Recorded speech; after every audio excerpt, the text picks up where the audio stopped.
حضرت علی رضی اللہ تعالیٰ عنہ سے پوچھا گیا سب سے مشکل سوال، اے علی، والدین کی وراثت میں مرد کے 2 اور عورت کا 1 حصہ کیوں رکھا گیا ہے جبکہ اسلام تو مساوات کا درس دیتا ہے؟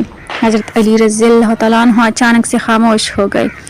مسجد میں منافقین خوش ہونے لگے کہ آج تو علی پھنس گئی۔ اس سوال کا جواب رسول اللہ بسم اللہ الرحمن الرحیم۔ اسلام ایک ایسا کامل اور مکمل دین ہے جس نے زندگی کی ہر شعبے کے لیے واضح اصول اور رہنمائی دی ہے۔ جب ہم قرآن اور سنت کو غور سے پڑھتے ہیں تو ہمیں معلوم ہوتا ہے کہ اسلام نے انسانوں کے درمیان انصاف، توازن اور حکمت پر مبنی نظام قائم کیا ہے۔ اسلام صرف عبادات کا دین نہیں بلکہ ایک مکمل ضابطۂ حیات ہے جس میں معیشت، سیاست، اخلاقیات اور خاندانی نظام سب کے بارے میں واضح تعلیمات موجود ہیں۔ اسی مکمل نظام میں ایک اہم مسئلہ وراثت کا نظام بھی ہے۔ وراثت کا مسئلہ بظاہر بہت سادہ لگتا ہے مگر حقیقت میں یہ بہت گہرا اور حکمت سے بھرپور قانون ہے۔ دنیا کے اکثر مذاہب اور معاشروں میں عورت کو وراثت میں یا تو بالکل حصہ نہیں دیا جاتا تھا یا پھر بہت کم حقوق دیے جاتے تھے۔ تاریخ گواہ ہے کہ اسلام سے پہلے عرب معاشرے میں عورت کو وراثت میں کوئی حق نہیں دیا جاتا تھا۔ عورت کو خود ایک مال سمجھا جاتا تھا جسے وراثت میں تقسیم کیا جا سکتا تھا۔ اسی طرح دنیا کے بہت سے دوسرے معاشروں میں بھی صدیوں تک عورت کو جائیداد کا مالک بننے کا حق حاصل نہیں تھا۔ مغربی دنیا میں بھی عورتوں کو مالی حقوق بہت دیر سے ملے، لیکن اسلام وہ پہلا دین ہے جس نے واضح طور پر اعلان کیا کہ عورت بھی وراثت میں حصے دار ہے اور اس کا حق اللہ نے خود قرآن میں مقرر کیا ہے۔ قرآن کریم میں اللہ تعالیٰ فرماتے ہیں کہ مردوں کے لیے بھی اس مال میں حصہ ہے جو والدین اور قریبی رشتہ دار چھوڑ جائیں اور عورتوں کے لیے بھی حصہ ہے۔ اس آیت نے اس زمانے کے معاشرے کو ہلا کر رکھ دیا کیونکہ پہلی بار عورت کو ایک باقاعدہ مالی حق دیا گیا تھا، لیکن وقت گزرنے کے ساتھ ساتھ کچھ لوگ اسلام کے قوانین پر اعتراضات کرنے لگے۔ خاص طور پر وراثت کے مسئلے پر سوال اٹھایا جاتا ہے کہ مرد کو 2 حصے اور عورت کو 1 حصہ کیوں دیا گیا ہے؟ اگر اسلام مساوات کی بات کرتا ہے تو پھر یہ فرق کیوں رکھا گیا؟ یہ سوال آج کے دور میں بھی بہت زیادہ پوچھا جاتا ہے اور بعض لوگ اس کو اسلام پر اعتراض بنانے کی کوشش کرتے ہیں، لیکن حقیقت یہ ہے کہ جب ہم اسلام کے مکمل نظام کو سمجھتے ہیں تو ہمیں معلوم ہوتا ہے کہ یہ تقسیم کسی ظلم یا ناانصافی پر مبنی نہیں بلکہ گہرے حکمت اور عدل پر مبنی ہے۔ اسی موضوع پر ایک مشہور واقعہ بیان کیا جاتا ہے جو حضرت علی رضی اللہ تعالیٰ عنہ سے متعلق ہے۔ حضرت علی رضی اللہ تعالیٰ عنہ علم و حکمت کے سمندر تھے۔ رسول اللہ صلی اللہ علیہ وسلم نے فرمایا تھا کہ میں علم کا شہر ہوں اور علی اس کا دروازہ ہے، اس لیے لوگ اکثر مشکل مسائل لے کر حضرت علی رضی اللہ تعالیٰ عنہ کے پاس آتے تھے۔ ایک دن مسجد میں ایک ایسا سوال پوچھا گیا جسے سن کر سب حیران رہ گئے۔ سوال ایسا تھا کہ سننے والوں کو لگا شاید اس کا جواب دینا آسان نہیں ہوگا۔ منافقین بھی وہاں موجود تھے اور وہ انتظار کر رہے تھے کہ شاید آج حضرت علی رضی اللہ تعالیٰ عنہ خاموش ہو جائیں۔ واقعہ روایت میں آتا ہے کہ ایک دن مسجد میں بہت سے لوگ جمع تھے، صحابہ کرام رضی اللہ تعالیٰ عنہ بھی بیٹھے تھے اور دینی مسائل پر گفتگو ہو رہی تھی۔ اسی دوران ایک شخص کھڑا ہوا اور اس نے حضرت علی رضی اللہ تعالیٰ عنہ سے سوال کیا۔ اس نے کہا، اے علی، ہمیں ایک بات سمجھ نہیں آتی۔ اسلام تو مساوات اور انصاف کا درس دیتا ہے، لیکن جب وراثت کی بات آتی ہے تو مرد کو 2 حصے اور عورت کو 1 حصہ دیا جاتا ہے۔ ایسا کیوں ہے؟ یہ سوال سن کر مسجد میں خاموشی چھا گئی۔ بہت سے لوگ اس سوال کا جواب سننے کے لیے بے چین ہو گئے۔ کچھ منافقین آپس میں سرگوشیاں کرنے لگے کہ شاید آج علی رضی اللہ تعالیٰ عنہ اس سوال میں پھنس جائیں گے۔ حضرت علی رضی اللہ تعالیٰ عنہ نے سوال سنا اور چند لمحوں کے لیے خاموش ہو گئے۔ ان کی خاموشی دیکھ کر منافقین کے چہروں پر مسکراہٹ آ گئی۔ وہ سمجھنے لگے کہ شاید اس سوال کا جواب دینا مشکل ہے، لیکن حضرت علی رضی اللہ تعالیٰ عنہ دراصل غور کر رہے تھے تاکہ ایسا جواب دیں جو نہ صرف سوال کرنے والے کو مطمئن کرے بلکہ سب کے لیے علم اور حکمت کا باعث بنے۔ چند لمحوں بعد حضرت علی رضی اللہ تعالیٰ عنہ نے سر اٹھایا اور بڑے سکون کے ساتھ فرمایا، تم نے سوال تو وراثت کے حصے کا کیا ہے مگر تم نے اسلام کے پورے نظام کو نہیں دیکھا۔ اسلام میں مرد پر وہ ذمہ داریاں رکھی گئی ہیں جو عورت پر نہیں رکھی گئیں۔ پھر حضرت علی رضی اللہ تعالیٰ عنہ نے وضاحت کرتے ہوئے فرمایا، اسلام میں مرد پر نان و نفقہ کی ذمہ داری ہے۔ مرد اپنی بیوی کا خرچ اٹھاتا ہے، بچوں کا خرچ اٹھاتا ہے، گھر کے اخراجات برداشت کرتا ہے، یہاں تک کہ اگر عورت مالدار بھی ہو تب بھی اس پر گھر کا خرچ کرنا فرض نہیں ہے۔ عورت کو جو مال ملتا ہے وہ اس کی اپنی ملکیت ہوتا ہے، اسے کسی پر خرچ کرنے کے پابند نہیں بنایا گیا۔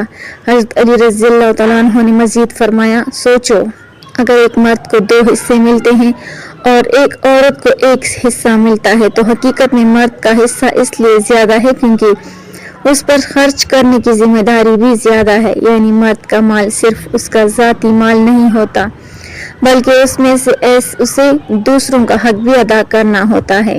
ایک مثال حضرت علی رضی اللہ تعالیٰ عنہ نے سمجھانے کے لیے مثال دی کہ اگر ایک خاندان میں ایک بیٹا اور ایک بیٹی ہو اور والد کی جائیداد تقسیم ہو تو بیٹے کو 2 حصے ملیں گے اور بیٹی کو 1 حصہ ملے گا، لیکن جب بیٹی کی شادی ہوگی تو اس کے شوہر پر اس کا خرچ لازم ہوگا، یعنی بیٹی کا اپنا حصہ بھی محفوظ ہے اور اس کا خرچ بھی شوہر کے ذمہ ہے، جبکہ بیٹے کو جو حصہ ملا ہے وہ صرف اس کے لیے نہیں بلکہ اسے اپنی بیوی اور بچوں کا خرچ بھی اٹھانا ہوگا۔ اس طرح دیکھا جائے تو اسلام نے عورت کو مالی تحفظ دیا ہے۔ حضرت علی رضی اللہ تعالیٰ عنہ کی حکمت بری بات، حضرت علی رضی اللہ تعالیٰ عنہ نے فرمایا، اسلام میں انصاف کا مطلب یہ نہیں کہ ہر چیز برابر تقسیم کی جائے، بلکہ انصاف کا مطلب یہ ہے کہ ہر ایک کو اس کی ذمہ داری اور ضرورت کے مطابق حق دیا جائے۔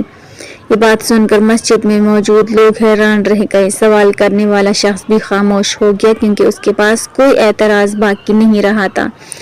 منافقین جو خوش ہو رہے تھے ان کے چہرے اتر گئے کیونکہ حضرت علی رضی اللہ تعالیٰ عنہ نے نہایت حکمت اور علم کے ساتھ سوال کا جواب دے دیا تھا۔ قرآن کریم اللہ تعالیٰ کی وہ عظیم کتاب ہے جس میں انسان کی زندگی کے ہر پہلو کے لیے رہنمائی موجود ہے۔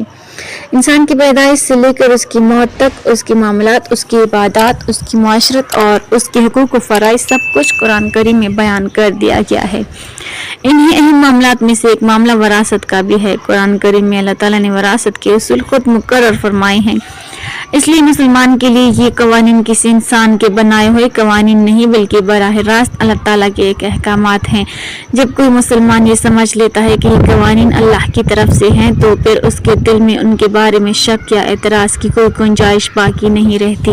اسلام کا نظام دراصل مکمل عدل، توازن اور حکمت پر قائم ہے۔ اسلام نے کسی کے ساتھ ناانصافی نہیں کی بلکہ ہر انسان کو اس کے حالات اور ذمہ داریوں کے مطابق حق دیا ہے۔ اس لیے جب ہم اسلامی وراثت کی قوانین کو غور سے دیکھتے ہیں تو ہمیں ان میں ایک گہری حکمت اور توازن نظر آتا ہے۔ بہت سے لوگ یہ سوال کرتے ہیں کہ اسلام میں وراثت میں مرد کو 2 حصے اور عورت کو 1 حصہ کیوں دیا گیا ہے جبکہ اسلام تو مساوات اور انصاف کا درس دیتا ہے۔ یہ سوال دراصل اس وقت پیدا ہوتا ہے جب انسان اسلام کے مکمل نظام کو سمجھے بغیر صرف ایک پہلو کو دیکھتا ہے۔ اسلام نے مرد کو وراثت میں زیادہ حصہ دیا ہے لیکن اس کے ساتھ مرد پر زیادہ ذمہ داریاں بھی عائد کی ہیں۔ مرد پر یہ لازم ہے کہ وہ اپنے گھر کا خرچ اٹھائے، اپنی بیوی اور بچوں کی کفالت کرے، اپنے والدین کی خدمت اور دیکھ بھال کرے اور ضرورت پڑنے پر اپنے بہن بھائیوں کی بھی مدد کرے۔ اسلامی شریعت کے مطابق مرد پر نفقہ یعنی گھر کے اخراجات کی ذمہ داری ہوتی ہے۔ اسے اپنی بیوی کے کھانے، کپڑے، رہائش اور دیگر ضروریات کا بندوبست کرنا ہوتا ہے۔ اگر مرد شادی کرتا ہے تو مہر بھی اسی کو ادا کرنا ہوتا ہے۔ اس کے برعکس اسلام نے عورت کو ان مالی ذمہ داریوں سے آزاد رکھا ہے۔ عورت پر گھر کے اخراجات اٹھانا فرض نہیں ہے۔ اگر عورت کے پاس مال ہو تو بھی وہ اس کی اپنی ملکیت ہوتا ہے اور اس پر کسی کو حق نہیں ہوتا۔ یہی وجہ ہے کہ اسلام نے عورت کو وراثت میں اگرچہ نسبتاً کم حصہ دیا ہے لیکن ساتھ ہی اسے مالی ذمہ داریوں سے آزاد بھی رکھا ہے۔ اس طرح حقیقت میں اسلام نے عورت کو مالی تحفظ فراہم کیا ہے۔ ایک اور اہم حقیقت یہ ہے کہ بہت سے لوگ یہ سمجھتے ہیں کہ اسلام میں ہر حالت میں مرد کو عورت سے دگنا حصہ ملتا ہے لیکن حقیقت اس سے مختلف ہے۔ اسلامی وراثت کے قوانین میں کئی ایسے حالات بھی ہیں جہاں مرد اور عورت کا حصہ برابر ہوتا ہے۔ مثال کے طور پر اگر کسی شخص کے والدین زندہ ہوں اور اس کی اولاد بھی ہو تو اس صورت میں ماں اور باپ دونوں کو برابر یعنی چھٹا حصہ ملتا ہے۔ اسی طرح کچھ حالات ایسے بھی ہوتے ہیں جہاں عورت کو مرد سے زیادہ حصہ مل سکتا ہے۔ اس سے صاف ظاہر ہوتا ہے کہ اسلام کا مقصد کسی ایک کو زیادہ یا کم دینا نہیں بلکہ حقیقی انصاف قائم کرنا ہے۔ اسلام نے ہر شخص کے حالات، ذمہ داریوں اور معاشرتی نظام کو سامنے رکھ کر قوانین مقرر کیے ہیں۔ قرآن کریم میں اللہ تعالیٰ فرماتے ہیں کہ یہ حدود اللہ کے ہیں اور جو ان حدود کی پابندی کرے گا وہ کامیاب ہوگا۔ اس کا مطلب یہ ہے کہ یہ قوانین انسان کی بھلائی کے لیے بنائے گئے ہیں۔ اللہ تعالیٰ ہم سب کو قرآن و سنت کو صحیح سمجھنے کی توفیق عطا فرمائے، ہمارے دلوں کو علم اور ہدایت کی روشنی سے بھر دے اور ہمیں دنیا و آخرت دونوں میں کامیابی عطا فرمائے، آمین۔ ناظرین، اگر آپ بھی اللہ سے برکت اور ہدایت چاہتے ہیں تو کمنٹ باکس میں اللہ تعالیٰ کا یہ خوبصورت نام ضرور لکھیں، یا حکیم۔